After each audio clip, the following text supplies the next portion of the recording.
2024 সালের 5 আগস্ট সকল দলের প্রচেষ্টায় স্বৈরশাসক শেখ হাসিনা যখন বাংলাদেশ থেকে ভারত পালিয়ে যায়, এরপর থেকে বাংলাদেশে বিভাজনের রাজনীতি শুরু করেছে। সেই বিভাজনের রাজনীতি এখন পর্যন্ত চলতেছে। বিভাজনটা সৃষ্টি করেছে জামাতে ইসলাম বিভিন্ন গ্রুপে। তাদের চরিত্র ইতিমধ্যে ফুটে উঠেছে যে তারা যে গ্রুপিং করে রাজনীতি করেছে, বিভিন্ন নামে বিভিন্ন রূপ ধারণ করে। এনসিপি তারা কোটা আন্দোলন করেছে, বৈষম্যের আন্দোলন করেছে। আন্দোলনের মধ্যে যায় তারা যখন ডিবি হারুনের কার্যালয়ে গেছে তখন তাদেরকে আপ্যায়ন করেছে। আপ্যায়নের পর তারা ওইখান থেকে ফিরে এসেছে বিএনপির আন্দোলনের কারণে। এখন এনসিপি তারা মনে করছে যে বাংলাদেশের রাজনীতি করে ক্ষমতার দোরগোড়ায় পৌঁছে যেতে পারবে, কিন্তু আমি আশাবাদী ছিলাম এই কারণে, ইয়াং জেনারেশন যদি এগিয়ে আসে তাহলে অনেক কিছুই সম্ভব। কিন্তু তারা পথ হারিয়ে ফেলেছে। তারা বিভিন্ন রূপ ধারণ করেছে, একবার এক এক কথা বলেছে।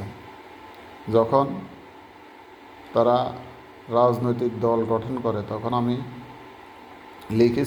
লিখেছিলাম বলছি যে দল গঠন না করে সংসদ সদস্য না হয়ে সংসদে 50টি আসন সংরক্ষিত যে মহিলা আসন ওইগুলার পরিবর্তে 50টি আসন ছাত্রদের জন্য সংরক্ষণ করা হোক। এই 50টি আসন যদি ছাত্ররা সংসদে যেতে পারে, ওইখান থেকে প্রতিবাদ করতে পারবে। যেমন ইউনিভার্সিটিগুলো বা কলেজগুলোতে ভোট হয় ছাত্র সংসদ, ওই প্রতিনিধিদেরকে সংসদে গিয়ে প্রতিনিধিত্ব করার মতো সংরক্ষিত আসনের মতো তাদেরকে সুযোগ দেওয়া হোক। তাহলে বাংলাদেশ বিরোধী কেউ যদি সংসদে কোনো আইন পাশ করে বা মানুষের অধিকার হননের মতো কোনো আইন করে, ওই আইনগুলা যাতে প্রতিবাদ করে পরিবর্তন করতে পারে। কিন্তু তারা তা না করে নিজেরা দল গঠন করবে। বাংলাদেশে বর্তমানে 18 থেকে 20 কোটি মানুষ। 20 কোটি মানুষের 1 কোটি মানুষের মন জয় করতে যদি পারত তাহলে বলতাম যে না, তারা সাকসেস। কিন্তু তারা ঢাকার মধ্যে আবদ্ধ হয়ে গেছে। 64টি জেলায় তারা দলের প্রচারণায় নেমেছিল, তাও সরকার তাদেরকে অনেক সহযোগিতা করেছে। সরকার সহযোগিতা করার পরেও তারা সফল হতে পারে নাই। বিভিন্ন জায়গায় বিভিন্ন ধরনের মবের সৃষ্টি হয়েছে, বিভিন্ন জায়গায় হামলা সৃষ্টি হয়েছে, বিভিন্ন জায়গায় দৌড়ানির সৃষ্টি হয়েছে। এইভাবে করে তারা বিতর্কিত হয়েছে। আর তারা নিজেরাই নিরপেক্ষ থাকতে পারে নাই।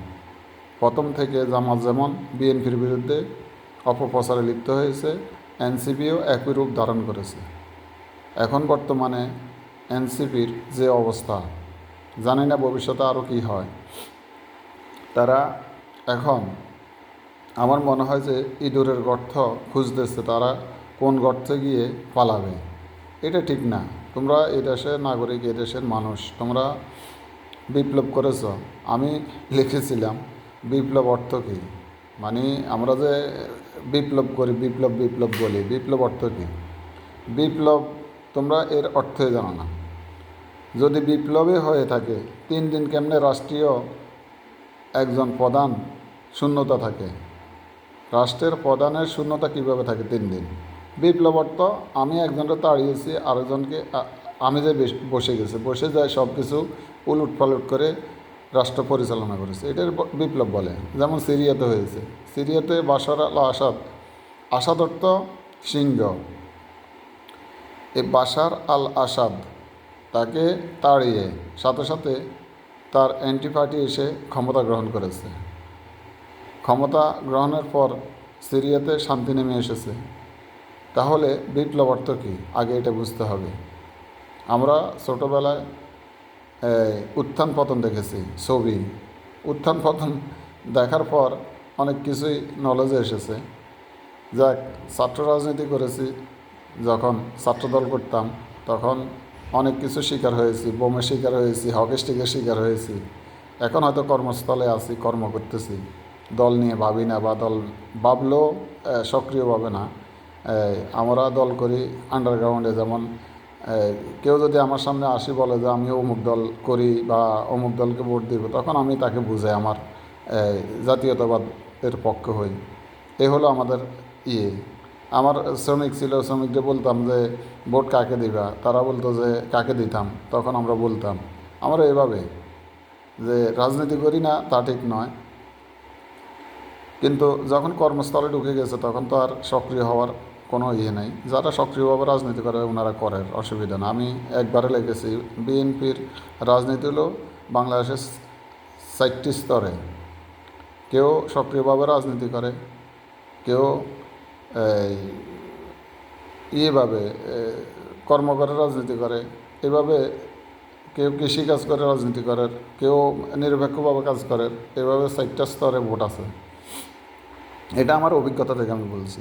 এখন এনসিপি গত কয়েকদিনে জনাব তারেক রহমান সাহেব দেশে আসার পর, প্রত্যাবর্তনের পর এনসিপি এখন মনে হয় যে তারা দোটানায় পড়ে গেছে। তারা কী করবে না কী করবে ওটাই ভেবে পায় না। একবার জামাতে যায়, আবার বিএনপিতে যায়, আবার অন্য দল। ইতিমধ্যে নুরুল হক নূর, ওনার দল যাই হোক, বেচারা অনেক মারধর খেয়েছে, প্রতিহিংসার শিকার হয়েছে, তারপরও সে কথা বলেছে। এখন সেও দোটানার মধ্যে আছে, সে এলাকাতে নির্বাচিত হবে কি না। এই জন্য বিএনপির নমিশন নিয়ে সে নির্বাচন করতে চায়, বা তার দলের ওনারাও চায়। এখানে নির্বাচন কমিশনে যে আরপিও দিয়েছে, এই আরপিওতে আপনি বিএনপির সমর্থন পাবেন, কিন্তু প্রতীক আপনার। তো এখানে বিএনপির সমর্থকরা তো আর আপনার ভোট দেবেন আপনার প্রতীকে, তারা তার দলকে ভালোবাসে, তার প্রতীককে ভালোবাসে।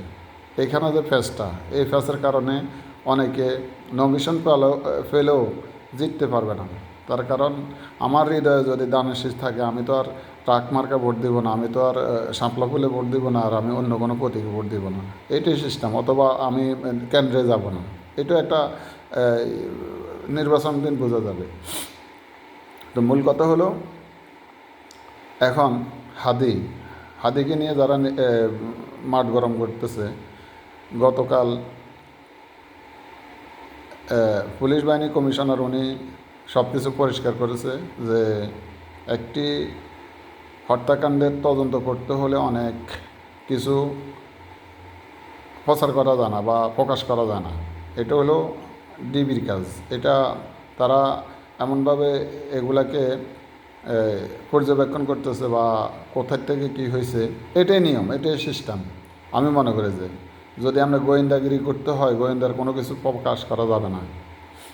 যেমন আমি সৌদিতে কাজ করেছি যখন, কাস্টম ডিপার্টে, তখন আমি অনেক কিছু দেখেছি। তারা কখন প্রকাশ করবে, কখন বলবে, ওখান তো জনসম্মুখে কিছু বলা যায় না। নিজেরা যখন আলাপ করবে বা অফিসিয়াল দিবে, সার্ট দিবে, তখন দেখছি তো অনেক কিছুটা আল্লাহ দেখাইছে। তো এই জন্য বলি, ডিবির কাজ ডিবি করবে। এখানে আমি সংগ্রাম করলে কোনো লাভ হবে না, কাজ চলিতেছে। উনি স্পষ্টই বলে দিচ্ছে, আমি যদি প্রকাশ করি তাহলে অনেকে ফেসে যাবে। তো আমার তদন্তের স্বার্থে আমি কিছুই বলবো না, এটাই সিস্টেম।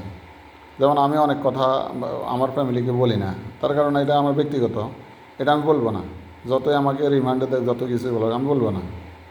আমি যদি একজনের কথা অন্যকে শেয়ার করি, তাহলে দেখা গেছে আমার ওইখানে যে আমার সমস্যা হইতেছে, এই জন্য আমি বলবো না, এটাই সিস্টেম। তো এখন কথা হলো, সবাই দেশকে ভালোবাসে, কিন্তু বিশৃঙ্খলার কারণে দেখতেছি যে কেউ দেশকে ভালোবাসে না, নিজের স্বার্থকে ভালোবাসে। নিজে কখন বড়লোক হবে, নিজে কখন গাড়িতে চড়বে। যখন হেঁটেছিলাম তখন সাইকেলের চিন্তা করতাম, যখন সাইকেল পেয়েছি এখন হুন্ডা চিন্তা করি, হুন্ডার পরে এবার প্রাইভেট কার চিন্তা করি, তখন প্রাইভেট কারের পরে এবার শুরু করি গুলশান বনানির হরে এবার চিন্তা করি লন্ডন, আমেরিকা, ইংল্যান্ড কোনখানে যে বাড়ি করতে পারি। এইগুলো হলো আমাদের দেশের রাজনীতি দেখতেছি।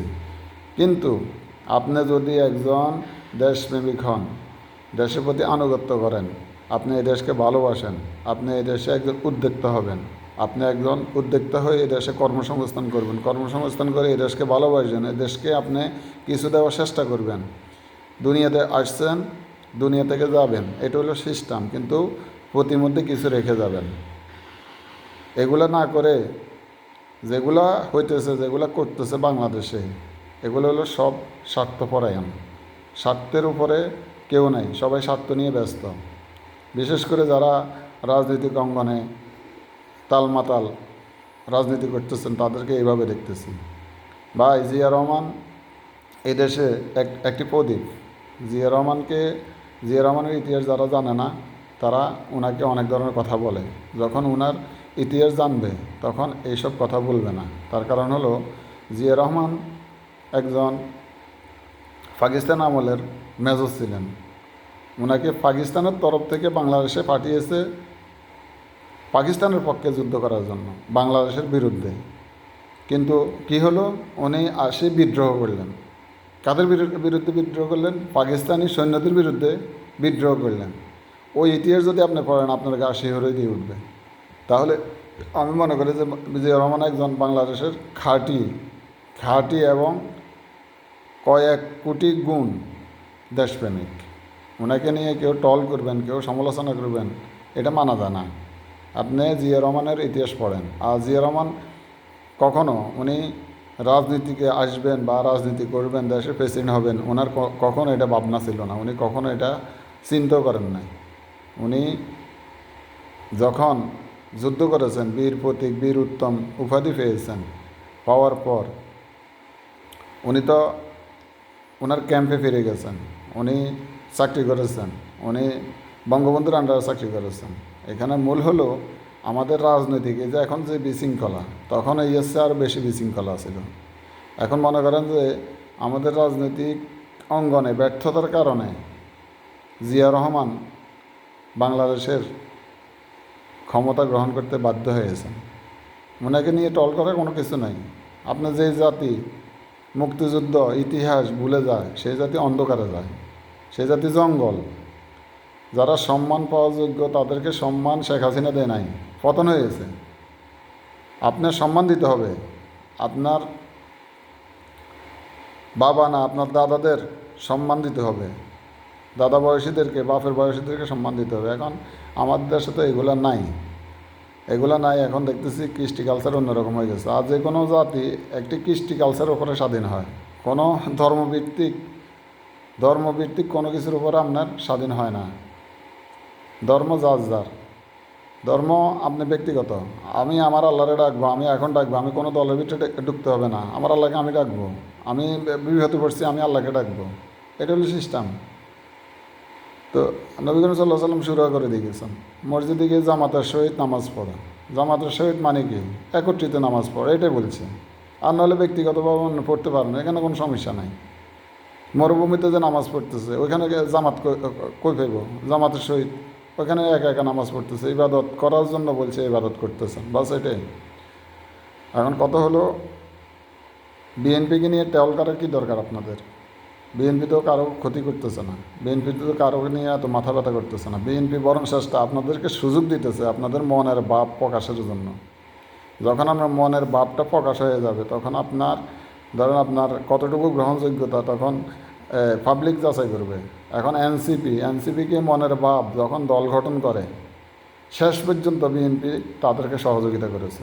যখন প্রতীক নিয়ে তাদের সমস্যা হচ্ছে তখন এই সালাউদ্দিন সাহেব সবাই প্রতীকের ব্যাপারে সহযোগিতা করেছে। যেমন তারেক, ওই যে আপনারা তারেক বলেন, অবশ্য সে একজন সত্যবাদী বা ভালো কথা বলে, অনেকের হয়তো সহ্য হয় না। এই তারেক কয়দিন আমরা অনশন করেছে, সে বিএনপি সহযোগিতা করে তাকে নিবন্ধন নিয়ে দিছে এবং প্রতীকও নিয়ে দিছে।